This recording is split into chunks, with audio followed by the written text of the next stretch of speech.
You won't find former Mizzou football player Adam Casey's name in the Tiger record books. In fact, the wide receiver did not catch a single pass in his 5 years at MU. Casey admits he's failed at times, but he's also accomplished more in his 31 years than most people do in a lifetime. Drive, passion, obsession. Adam Casey has something to prove to himself, to others, and to her. He perseveres. He will not quit. He will push through. His story is complex, like the Gaelic writing tattooed on his body. It's just who I am. So it wasn't surprising when he signed up for Chase the Moon. I expect 40. A 12-hour ultra-marathon in Denver, Colorado. Pretty reasonable that I'll get 50. From 7 at night, But I'm shooting for the stars with 60. to 7 in the morning. Are you guys ready? Sounds like a lot, I still look at my body as something that turned against me, and I still have a bone to pick with it. but trust me, You know who I am? he's ready. I remember the day when he told me, he said, "Mom, I'm going to walk on to Mizzou." First, I thought, you are going to get crushed. In 2004, At that point in my life, that was the biggest hurdle. Adam Casey walked on to the Mizzou football team. You don't have to be a great player to make the team better. And with Adam Casey in the locker room, you were a better football team. Fast forward to 2006, Mizzou was playing Oregon State in the Sun Bowl. There's no other reason to be in El Paso, Texas. The Tigers lost 39-38, but redshirt sophomore Adam Casey Fell in love. still came out a winner. She was a Suncourt princess. It was this great catalyst for me to achieve an understanding of who I actually was as a person. She changed his life. But 2 years later, the relationship was falling apart. It hurt. While on the football field, Well, there's nobody more deserving than him. Coach Pinkel awarded him a full scholarship the summer before his senior year, even though a few weeks earlier, So in that August, during two-a-days, he blew out his knee. I didn't even get the gladiator's glory of going out on Faroe Field and getting my knee blown out by some dirty shot by like KU or something. Casey's football career should have been over. To use a Coach Pinkel term, woe is me. Within 8 weeks, Adam was coming back out on the field in dress. A wide receiver from Chesterfield, Missouri, number 28, Adam Casey. All of a sudden, just got hit with this wave of kind of sadness. His Mizzou career was coming to an end, and so was his relationship. The two last spoke in November of 2008. Out of sight, out of mind. Since then, he's kept her identity a secret. Casey says their last conversation continues to motivate him. She had a profound impact on him, whether she knows it or not. There's not a day that goes by that I don't think about her. So in 2012, Casey started a foundation called I Do It For Her. The whole point of it is stop thinking about yourself and start thinking about other people. He's trying to make a difference in the lives of children from St. Louis by providing scholarships to give them an education. There's someone else out there who's hurting 10 times worse. Little did we know what was going to happen.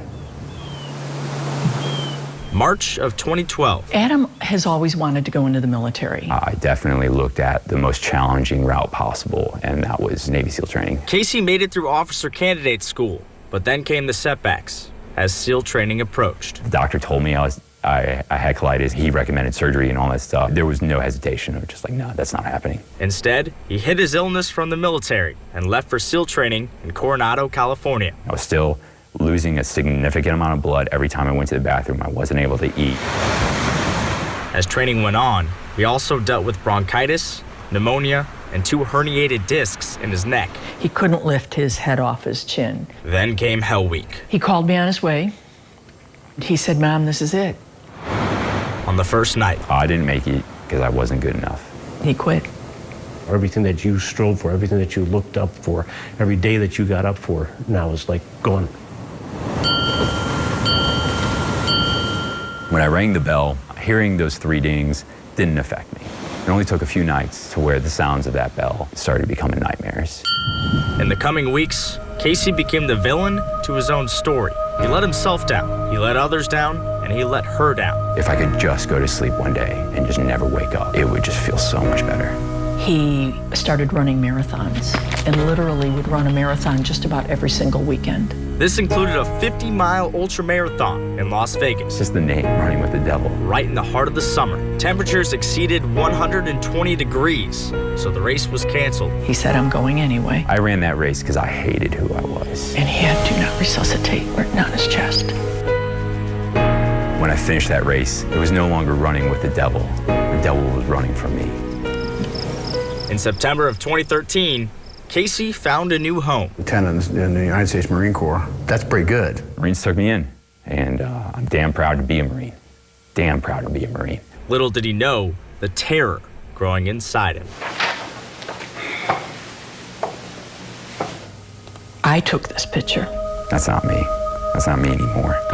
The immediate thing that comes to mind when I see this picture is death, because my son was dying at that moment. November 17th, 2014. I can't believe I let it get that bad. Probably 24 hours later, he would have been dead. Advanced stage 4 cancer. It was Burkitt's non-Hodgkin's lymphoma. Did you ever get smacked in the chest? Everything goes out of you? That's it.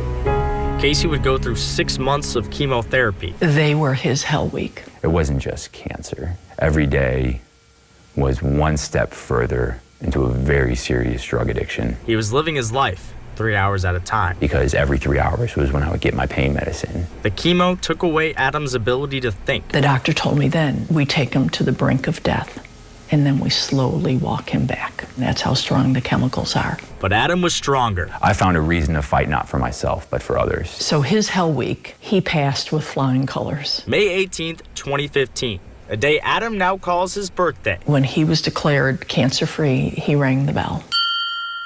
This time, he rang the bell for good.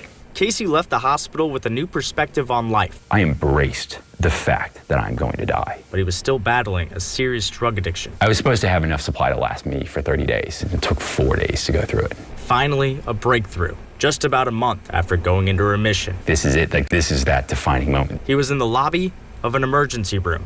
Adam was there to manipulate his way into getting more drugs. Got up, tore off the bracelet, and walked right out. He's been sober ever since. Instead of being a quitter, he was a winner. And he'll always be a winner.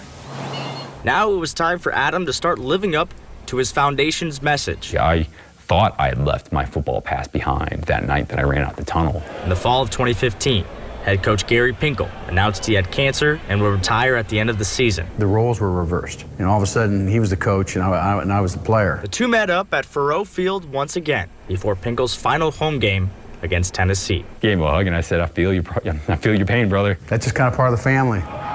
Like Casey, Coach Pinkel's cancer is now also in remission. Adam's story takes off from here. You think you guys in remission, then all of a sudden you might take it easy for a couple of years. Not that guy. It was the summer of 2016. Definite immaturity. First, he rode 6,000 miles from Europe to Asia in a rally car with his father. Just an overall bizarre experience. And then he began a 600-mile horse race through the Mongolian desert. I'd signed up for the race and then I decided to learn, to ride a horse. I was 100% scared. He was thrown off more than 20 times, eventually cracking multiple ribs. I chose to keep going. I'm not going to go to Mongolia and try and ride a horse across the country and then get thrown off, maybe get a boo-boo and let that stop. You know who I am?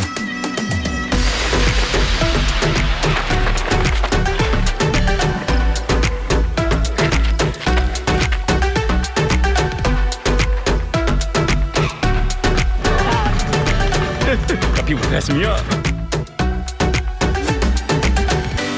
Came out to a little over 12-minute miles. I got my 50. Adam ran more than 53 miles in 12 hours. I don't feel like it was a wasted morning. It's just another addition to his story. There's more to meets the eye. Each tattoo represents a different chapter. He's a remarkably determined young man. His drive, his passion, his obsession, all led him here. Just take the risk. Adam Casey belongs with the best. However small, however big. And he continues to prove it. You never know To himself, how much it might pay off. to others, If you simply just say yes.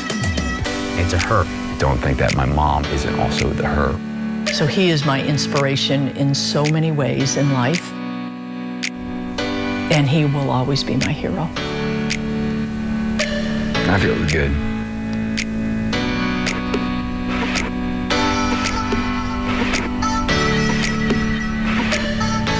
Adam is currently living in Denver, Colorado. He's pursuing his Bachelor's of Arts in Computer Science with a Russian Studies minor at the University of Colorado. As for what crazy race is next, well, he'll be running a 62-miler on September 30th to support his I Do It For Her charity.